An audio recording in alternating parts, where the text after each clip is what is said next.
Hello guys, welcome back to yet another scoopy video. आज हम one chapter is equals to 10 minute series में annual tissues को complete करने वाले हैं। तो आइए शुरू करते हैं। सबसे पहले जो टर्म टिश्यू थी वो बाइचेट ने दी थी।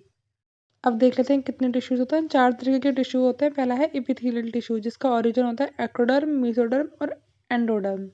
दूसरा है कनेक्टिव टिश्यू जिसका ओरिजिन होता है मेसोडर्म। तीसरा है मस्कुलर टिश्यू जिसका ओरिजिन होता है मेसोडर्म। और चौथा है हमारा नर्वस टिश्यू जिसका ओरिजिन होता है एक्टोडर्म। ठीक है, अब हम सबसे पहले पढ़ेंगे नर्वस टिश्यूज। नर्वस टिश्यूज का दो पार्ट है, न्यूरॉन्स और न्यूरोग्लियल सेल्स। न्यूरॉन्स क्या होते हैं? एक्साइटेबल सेल्स होते हैं। ये डिवीजन नहीं दिखाते हैं क्योंकि इनके अंदर कोई सेंट्रियोल नहीं होता है और ये ट्रांसफर करते हैं इलेक्ट्रिक सिग्नल्स को। अब देखते हैं न्यूरोग्लियल सेल्स क्या होते हैं। ये सपोर्ट करते हैं और रिपेयर भी करते हैं और इनके अंदर डिवीजन होता है। ठीक है, अब हम पढ़ेंगे सीएनएस और पीएनएस। सीएनएस के अंदर 4 तरीके के सेल होते हैं। एक है एस्ट्रोसाइट, ये ब्लड ब्रेन बैरियर होता है। सेकंड है हमारा डाइकोडेंड्रियोसाइट्स, ये माइलिन शीथ को फॉर्म करते हैं। ठीक है, तीसरा है हमारा माइक्रोगियल शेल, ये फेगोसाइटोसिस करते हैं, एक तरीके से डब्ल्यूबीसी वाला काम। चौथा है हमारा एपेंडाइमल सेल, ये सीडेटेड कॉम्पोनेंट से बने हुए होते हैं और इनके अंदर मूवमेंट होता है सेरेब्रो फ्रूट का। पीएनएस श्वान सेल होते हैं इसके अंदर जो मेलन शीथ प्रोड्यूस करते हैं। ठीक है, यहाँ पर कंप्लीट पूरा नर्वस सिस्टम। अगला है हमारा मस्कुलर टिश्यू। हमारी कितनी मसल्स होती हैं? 639 मसल्स होती हैं। एक्साइटेबल हो सकती हैं, वो सेंसिटिव हो सकती है और कॉन्ट्रैक्टिव हो सकती है। स्ट्रॉन्गेस्ट मसल है टंग, लॉन्गेस्ट है हमारी ग्लूटियस मैक्सियस, बिजीएस्ट है आई मसल क्योंकि हम हर टाइम उससे काम करते रहते हैं। स्मॉलेस्ट है हमारी टैपिडस और लॉन्गेस्ट है क्वाड्री कैप। ठीक है, अब हम मसल्स को एक बार देख लेते हैं। पहली हमारी स्केलेटन, स्मूथ और कार्डियक। डायग्राम देखते हैं, ऐसे होती है स्केलेटन। लोकेशन कहाँ होती है स्केलेटन की? बोन्स में। शेप होती है सिलेंड्रिकल। स्ट्रेटनिंग होती है ये। नेचर इनका वॉल्यूंट्री होता है। न्यूक्लियस मल्टी न्यूक्लिएटेड होती हैं ये। ब्रांचिंग नहीं होती है और डिस्क भी नहीं होती है। स्मूथ के अंदर ऐसा डायग्राम होता है। लोकेशन होती है इसकी विसरल ऑर्गन। शेप होती है फ्यूजीफॉर्म। स्ट्रेन इसके अंदर नहीं होता है। नेचर उसका इनवॉलेंट्री होता है। यूनी न्यूक्लिएटेड होती है, ब्रांचिंग नहीं होती है और डिस्क भी नहीं होती है। कार्डियक में हार्ट के अंदर प्रेजेंट होती है। शेप सिलेंड्रिकल होती है इसकी। स्ट्रेटनिंग प्रेजेंट होती है। नेचर क्या होता है? इनवॉलेंट्री होती है। यूनी न्यूक्लिएटेड होती है, ब्रांचिंग भी होती है इसके अंदर और डिस्क भी प्रेजेंट होती है। यहाँ पर पूरा मस्कुलर टिश्यू भी खत्म। अब हम पढ़ेंगे कनेक्टिव टिश्यू। कनेक्टिव टिश्यू के अंदर सबसे पहले फाइबर्स 2 तरीके के होते हैं, एक हमारा कोलेजन और दूसरा इलास्टिक। कोलेजन के अंदर जो प्रोटीन होता है वो कोलेजिन होता है। नेचर होता है इसका इनइलास्टिक। कलर होता है वाइट और ब्रांचिंग नहीं होती है। स्ट्रेंथ पावरफुल होते हैं। इलास्टिक का प्रोटीन होता है इलास्टिक प्रोटीन। नेचर होता है इलास्टिक, कलर होता है येलो, ब्रांचिंग प्रेजेंट होती है और स्ट्रेंथ डेलिकेट होते हैं। इसका जो ग्राउंड सब्सटेंस और मैट्रिक्स है वो बना होता है हाइलुरोनिक एसिड से और ग्लाइकोप्रोटीन से। इसके अंदर सेल्स और फाइबर्स एम्बेडेड होते हैं। तीसरा है टाइप्स ऑफ सेल्स। पहला है मास्ट सेल। मास्ट सेल के अंदर 3 आते हैं। हेपेरिन जिसे हम एंटीकोगुलेंट बोलते हैं। दूसरा है सेरोटोनिन जिसे हम वासोकॉन्ट्रैक्टर बोलते हैं। तीसरा है हिस्टामिन जिसे हम वासोडायलेटर बोलते हैं। अगला है प्लाज्मा सेल्स, ये सिक्रीट करता है एंटीबॉडीज को। तीसरा है एडिपोस जो कि फैट स्टोरिंग होता है। चौथा है हमारा फिब्रोब्लास्ट जिसे हम मैट्रिक्स के लिए या फिर फाइबर्स के लिए करते हैं। और पांचवा है हमारा मैक्रोफेज जो फैगोसाइटोसिस दिखाता है बैक्टीरिया का। कनेक्टिव टिश्यूज के 2-3 पार्ट्स हैं, देख लेते हैं। पहले हमारा लूज कनेक्टिव टिश्यू, इसमें 2 आते हैं। पहला है एरियोलर और दूसरा है एडिपोज। एरियोलर का डायग्राम देख लो, इसमें मास्ट सेल होता है, इलास्टिक फाइबर्स होता है, कोलेजन फाइबर्स होता है और मैक्रोफेजेस होते हैं। इनके अंदर फाइबर जो है वो कम होता है और मैट्रिक्स ज़्यादा होता है और ये अबंडेंट होता है बहुत ज़्यादा।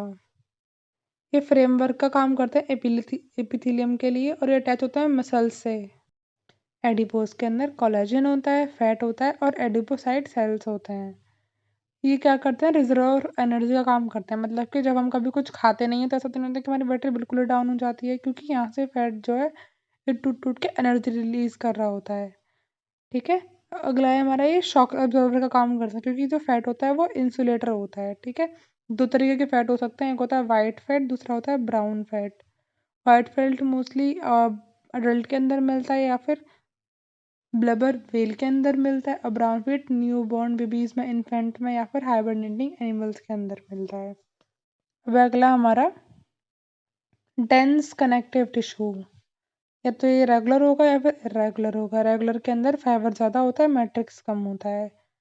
सेल्स पैरेलली अरेंज्ड होते हैं और टेंडेंस जो होती है वो मसल टू बोन को कनेक्ट करती हैं, लिगामेंट बोन टू बोन को कनेक्ट करती हैं। इरेगुलर में फाइबर ज़्यादा होते हैं, मैट्रिक्स कम होता है। सेल्स जो होती है वो इरेगुलरली अरेंज होती हैं। ये कहाँ पर मिलती हैं? स्किन के अंदर या फिर एंडोथेलियम के अंदर या फिर पेरिस्टीलियम के अंदर। अगला है हमारा स्पेशलाइज्ड कनेक्टिव टिश्यू। इसके दो पार्ट्स हैं। पहला है कार्टिलेज का डायग्राम देख लो। सबसे पहले हम पेरिकॉन्ड्रियम जो कि कवरिंग है कार्टिलेज की। अगला है हमारा एंड्रोजेनिक एक्टिवली डिवाइडिंग सेल्स होते हैं ये। कॉन्ड्रियोब्लास्ट सीक्रेट करते हैं मैट्रिक्स और फाइबर्स को। और लैक्यूना, ठीक है। अब इसके बारे में पढ़ लेते हैं हम। यूनिडायरेक्शनल होते हैं, ग्रोथ और रिपेयर के लिए होते हैं। एवेस्कुलर होता है, कॉन्ड्रिन प्रोटीन प्रेजेंट होता है, सॉलिड और प्लीएबल होते हैं। कॉन्ड्रियोसाइट जो होते हैं वो कार्टिलेज फॉर्मिंग सेल्स होते हैं और ये कहाँ मिलता है? ईयर पे, टिप ऑफ नोज पे। अगला है हमारा बोन्स। बोन्स में देख लो पहले पेरियोस्ट्रियम है, एंडोस्ट्रियम है, येलो बोन मैरो जो कि फैट स्टोर करती है। उसके बाद रेड बोन मैरो है जो कि हीमोपोसिस करती है। इसके बाद हम देख लेते हैं ये वाला पार्ट जो होता है बोन का वो एपिफाइसिस होता है। बीच वाला शाफ्ट डायसिस होता है और एंड वाला एपिफाइसिस होता है, ठीक है। जो बोन होती है वो वास्कुलर होती है, बायडायरेक्शनल होती है, सॉलिड और नॉन प्लीएबल होती है, मतलब मुड़ती नहीं है। पर बोन का डायग्राम देख लो। सबसे ऊपर आता है एंड्रोटियम, एंड्रोस्टियम के बाद आता है एस्ट्रोजीन्स, उसके बाद आता है एस्टियोब्लास्ट, लेमिना। यहाँ पर देखो ये क्या है? सबसे बाहर वाली लेयर जो रखी है वो पेरियोस्ट्रियम और ये कैनाल्स हैं, हेवेरियन कैनाल्स, ठीक है। और जो उसे जोड़ता है दो हेवेरियन कैनाल को उसको हम क्या बोलते हैं? वॉल्क्समैन कैनाल बोलते हैं।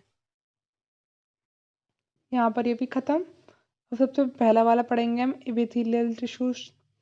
ये हाई होते हैं, बहुत ज़्यादा रिजनरेशन में काम आते हैं। इनके अंदर वेसल्स नहीं होती हैं। इंट्रासेलुलर स्पेस बहुत कम होता है। दो तरीके के होते हैं, एक सिंपल और कंपाउंड। सिंपल के अंदर सिंगल लेयर होती है। इसके 4 पार्ट्स हैं। पहला है स्क्वैमस जो कि अलाउ करता है एक्सचेंज ऑफ मॉलिक्यूल्स का ये काम मिलता है। एल्वेलाई के अंदर डिफ्यूजन करवाता है। बोमन्स कैप्सूल के अंदर फिल्ट्रेशन करवाता है। ब्लड कैपिलरी के अंदर एक्सचेंज ऑफ न्यूट्रिएंट करवाता है। अब हम पढ़ेंगे क्यूबोडियल। क्यूबोडियल एब्जॉर्प्शन और सीक्रेशन का काम करता है। इसके जो एग्जाम वो हैं पार्ट्स हैं ब्रश बॉर्डर और सीलिएटेड। ब्रश बॉर्डर पीसीटी में मिलता है और सीलिएटेड हमें क्या मिलता है? ब्रोंक्यूल्स में मिलता है। तीसरा हमारा कॉल्यूमनर। कॉल्यूमनर एब्जॉर्प्शन और सीक्रेशन का ही काम करता है। इसके भी ब्रश बॉर्डर और सीलिएटेड दो पार्ट हैं। ब्रश बॉर्डर स्मॉल इंटेस्टाइन में मिलता है, सीलिएटेड फेलोपियन ट्यूब में या फिर अपेंडिजेस सेल में मिलता है। चौथा है स्टूडियो स्ट्रेटिफाइड। शूडो स्ट्रेटिफाइड भी हमें सिक्रेशन में हेल्प करता है। इसके सीलेटेड वाला जो होता है ट्राइका में मिलता है और स्मूथ मिलता है यूरेथ्रा में मेल के, ठीक है। ये खत्म पूरा। इसके बाद हमारा कंपाउंड एपिथेलियम। इसके अंदर सिंगल लेयर नहीं होती हैं, काफ़ी सारी मल्टी लेयर्स होती हैं, ठीक है। इसके दो पार्ट्स हैं। पहला हमारा ट्रांसनल जो कि रीनल पैल्विक में मिलता है, यूटर में मिलता है और यूरिनरी ब्लैडर में मिलता है। दूसरा है स्ट्रेटिफाइड जो कि केराटिनाइज होता है स्किन और एपिडर्मिस में।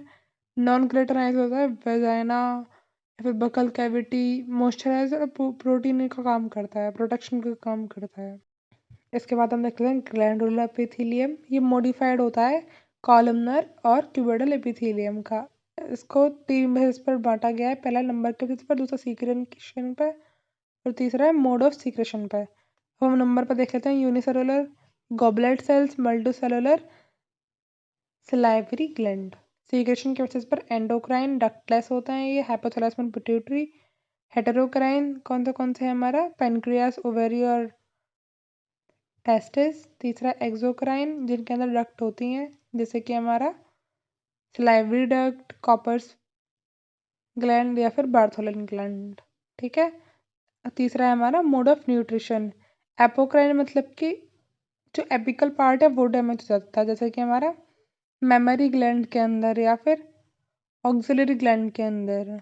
अगला है होलोक्राइन। इसके अंदर पूरा सेल डैमेज हो जाता है जैसे कि सेबेशियस ग्लैंड।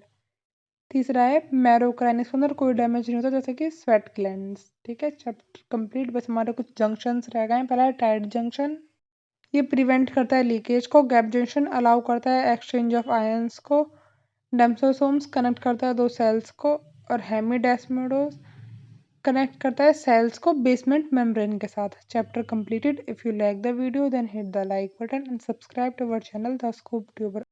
और अगर आपको इसके अलावा चैप्टर्स देखने हैं तो मैंने उसकी लिंक डिस्क्रिप्शन बॉक्स में दे दी है फुल प्लेलिस्ट की, तो वहाँ से देखना मत भूलना। Thank you.